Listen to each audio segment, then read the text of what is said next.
കോഴിക്കോട് താമരശ്ശേരി ചുരത്തിൽ ഇന്നു മുതൽ ഗതാഗത നിയന്ത്രണം. രാവിലെ 8 മുതൽ വൈകിട്ട് 6 വരെയാണ് നിയന്ത്രണം. ഇതുവഴിയുള്ള മൾട്ടി ആക്സിൽ ഭാരവാഹനങ്ങൾ വഴി തിരിച്ചുവിടും. ചെറുവാഹനങ്ങളെ ഇടവിട്ട സമയങ്ങളിൽ മാത്രമേ ചുരം വഴി കടത്തിവിടുകയുള്ളൂ. ദൃശ്യ പുതിയടത്ത വിവരങ്ങൾ നൽകും.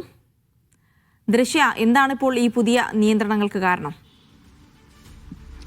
ജിൽസി, ഈ താമരശ്ശേരി ചുരത്തിലെ ഈ വീതി കൂട്ടാനുള്ള നടപടികൾ നടന്നുകൊണ്ടിരിക്കുകയാണ്. അതിന്റെ ഭാഗമായി മരം മുറിക്കുന്ന കാര്യമാണിപ്പോൾ. അതിന്റെ പണികളൊക്കെ തന്നെ കുറച്ച് ദിവസങ്ങളായി നടക്കുന്നുണ്ട്.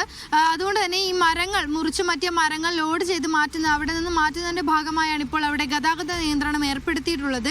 ഈ മൾട്ടി ആക്സിൽ വാഹനങ്ങൾ ഇവിടെ നിന്ന് വഴിതിരിച്ചു വിടണം. മൾട്ടി ആക്സിൽ മാത്രമല്ല, ഈ അത്യാവശ്യമല്ലാത്ത അതായത് അത്തരത്തിലുള്ള വാഹനങ്ങളും ഇവിടെ നിന്ന് ഈ പോലീസ് നിർദ്ദേശിച്ചിട്ടുള്ള ചില വഴികൾ വഴി കടത്തിവിടണമെന്നാണ് ഇപ്പോൾ അറിയിച്ചിട്ടുള്ളത്. എന്തായാലും ഇന്ന് മുതൽ 4 ദിവസത്തേക്ക് ഈ താമരശ്ശേരി ചുരം വഴി മൾട്ടി ആക്സിൽ വാഹനങ്ങൾ കടത്തിവിടില്ല. പൊതുഗതാഗതം ആയിക്കോട്ടെ, ഈ പൊതുഗതാഗതത്തിനും നിയന്ത്രണങ്ങൾ ഏർപ്പെടുത്തിയിട്ടുണ്ട്. ഈ ഇടവിട്ടായിരിക്കും ഈ ബസ് ഉൾപ്പെടെയുള്ള വാഹനങ്ങൾ ഇതുവഴി കടത്തിവിടുക. എന്തായാലും ഈ ബസ്സുകളൊക്കെ തന്നെ ഏറെക്കുറെ ഈ വഴി പോകുന്നുണ്ട്. ഇന്ന് 8 മണി മുതലാണ് നിയന്ത്രണം ഏർപ്പെടുത്തിയിട്ടുള്ളത്.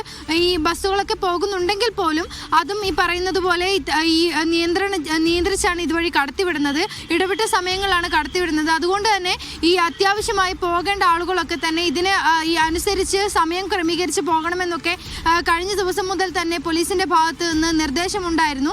അതിനനുസരിച്ച് ഇന്ന് രാവിലെ 8 മണി മുതൽ തന്നെ ഇവിടെ നിയന്ത്രണം ഏർപ്പെടുത്തിയിട്ടുണ്ട്. ഇന്നു മുതൽ 4 ദിവസത്തേക്ക് മൾട്ടി ആക്സിൽ വാഹനങ്ങൾ കടത്തിവിടില്ല. ഇവിടെ നിന്ന് മരങ്ങൾ ലോഡ് ചെയ്ത് മാറ്റുന്നത് വരെയായിരിക്കും നിയന്ത്രണങ്ങൾ ഉണ്ടാവുക.